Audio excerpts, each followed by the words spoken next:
చాలామంది అభ్యర్థులు ఈ రిజల్ట్స్ వచ్చిన తర్వాత డాక్యుమెంట్ వెరిఫికేషన్కి అటెండ్ అవ్వాల్సి ఉంటుంది. అయితే అందుట్లో వివిధ సర్టిఫికెట్లు ఉంటాయి. అందుట్లోనే మీకు డిగ్రీ సర్టిఫికేట్ అయితే డిగ్రీ సర్టిఫికేట్, 10th అయితే 10th, ఇంటర్ అయితే inter, caste certificate, income certificate, ఇలాంటివి. ఈడబ్ల్యూ అయితే ఈడబ్ల్యూ సర్టిఫికేట్. సో సర్టిఫికెట్ అందుట్లో ఒక ముఖ్యమైన సర్టిఫికెట్ ఎందుట్లో తీసుకుంటే బెటరు,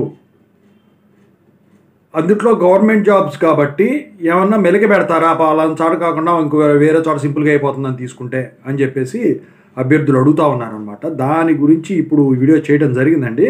ముందుగా అయితే ఇంతవరకు ఛానల్ సబ్స్క్రైబ్ చేసుకుని ఈ వీడియో లైక్ చేసి షేర్ చేయండి. ఈ వీడియోకి ఒక హైప్ ఇవ్వండి. తెలుగు ఇంజనీరింగ్ ఎడ్యుకేషన్ టెలిగ్రామ్ ఛానల్లో జాయిన్ అవ్వండి. ఇక రిజల్ట్స్ గురించి కూడా అడుగుతున్నారు. ఒక వీడియో చేస్తానండి పూర్తి అప్డేట్ వచ్చిన తర్వాత, అందుకే ఆగాను. ఇక టాపిక్లో వెళితే ఏంటంటే, ముఖ్యంగా ఈ ఇన్కమ్ సర్టిఫికెట్ ఏమో మీరు తహసీల్దార్ ఆఫీస్తో తీసుకోవచ్చు అది.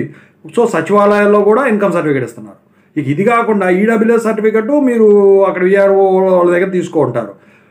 ముఖ్యమైనది ఫర్ ఎగ్జాంపుల్ ఇప్పుడు మీకు క్యాస్ట్ సర్టిఫికేట్ అప్లికబుల్ ఉందనుకోండి. క్యాస్ట్ సర్టిఫికేట్ వచ్చేసరికి ఏంటంటే జనరల్గా మీ సేవల్లో ఎక్కువ తీసుకుంటా ఉన్నారు. అయితే మీ సేవలో తీసుకుంటే బెటరా, సచివాలయంలో తీసుకుంటే బెటరా అని చాలామంది అడుగుతూ ఉన్నారు. నా దృష్టిలో అయితే సచివాలయంలో తీసుకున్న సర్టిఫికేట్ అయితేనే బెటరు. ఎందుకంటే ఇప్పుడు ఎక్కువ శాతం వచ్చేసరికి గవర్నమెంట్ జాబ్స్లో వచ్చేసరికి ఇప్పుడు డాక్యుమెంట్ వెరిఫికేషన్ ఉంటుంది కదా, అక్కడ ఏదో ఒక మెలికి పెట్టకుండా ఉండరు. ఖచ్చితంగా చాలా స్ట్రిక్ట్గా చేస్తున్నారు. మొన్న కొన్ని జరిగినాయి. వాటి ప్రకారం చూసుకున్నట్టయితే వీళ్ళు ప్రతిదీ కూడా పట్టి చూస్తున్నారు. ఫస్ట్ ఫేజ్లో వీళ్ళు డాక్యుమెంట్ వెరిఫికేషన్లో అంత ఇదిగా పట్టించుకోలేదు. అంటే పట్టించుకున్న ఈజీగా దొరికిపోయిన వాటిని రిజెక్ట్ చేశారు. ఇక సెకండ్ థర్డ్కి వచ్చేసరికి కఠినతరం చేశారు.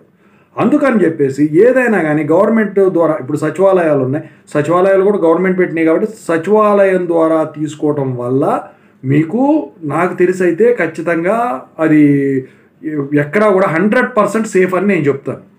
మీ సేవలు తీసుకుంటే యాక్సెప్ట్ చెయ్యరు అని కాదు, ఎందుకైనా మంచిది. వాళ్ళ రోజున మీకు అర్థమైపోయి ఉంటుంది నేను ఎందుకు చెప్తున్నాను. ఓకేనా, మీకు తర్వాత తెలుస్తుంది. సో చాలామంది అడిగేది ఇదే. ఖచ్చితంగా అయితే దీని ప్రకారం మ్యాక్సిమం పాసిబుల్ అయితే ఇది చూడండి. ఎందుకంటే సింపుల్గా అక్కడే ఇస్తున్నారండి. ఎందుకంటే జనం కూడా ఎక్కువ ఉండట్లేదు. ఓకేనా, సింపుల్గా వెళ్తున్నారు, అయిపోయింది. అందులో ఈ హైకోర్టు జాబ్స్ వచ్చేసరికి 3,000 ఉన్నాయి అంతే కదా. సో ఇక ఎంతమంది వస్తారు, ఊరికే వేసుకున్న ఊర్లోనే 3,000 మంది ఉంటారు కదా. సో అందుకని చెప్పేసి ఖచ్చితంగా అయితే అక్కడే తీసుకోవడానికి ట్రై చేయండి. నా సజెషన్ అయితే ఇదండి.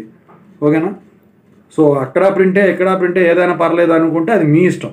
ఇక నాకు తెలిసిన దాని ప్రకారం నేను చెప్తున్నాను. Thank you so much.